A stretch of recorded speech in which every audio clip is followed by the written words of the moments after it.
This is the October 1st, 2011 Math SAT question of the day. I'm getting to these even though I never got the original email by going to a URL that looks like this. So if you want to try out these questions, you just need the date. Here is the date, 2011, 10/01. Put that all together at the end of your URL and you'll get this question come up in your browser. You can click there, submit it, and you can see if your responses are for this question in the 71% correct bucket or in the 29% that didn't get this question right.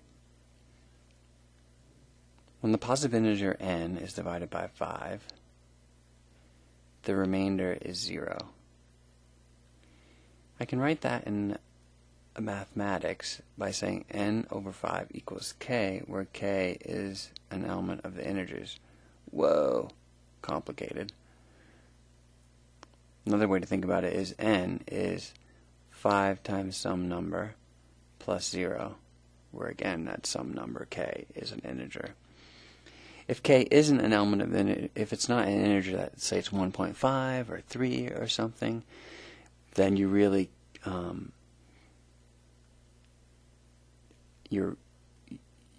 this equation here doesn't really make a whole lot of sense. But for our purposes, if we remember that k is an integer and we don't do anything else to this equation that violates that requirement that k is an integer, then we should be able to make a valid conclusion. So what is the remainder when 3n is divided by 5? 3n is what? Well, look at this equation here. If I multiply that whole equation by 3 times n equals 5k plus 0. So multiply by 3 on both sides. 3n equals 3 times 5k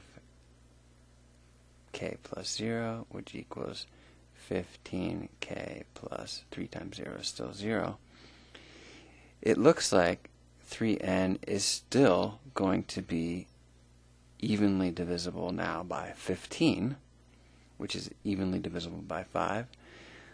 Or, let's look at it this way, equals 5 times 3 times k plus 0.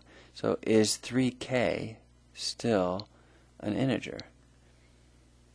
Well, in higher level math you say that the set of all integers is closed under multiplication, which means that yes, 3k is still an integer. So this means that 3n is still evenly divisible by 5 because there's just another integer that it divides by. So that means the remainder is still 0. The answer to this question is A, 0.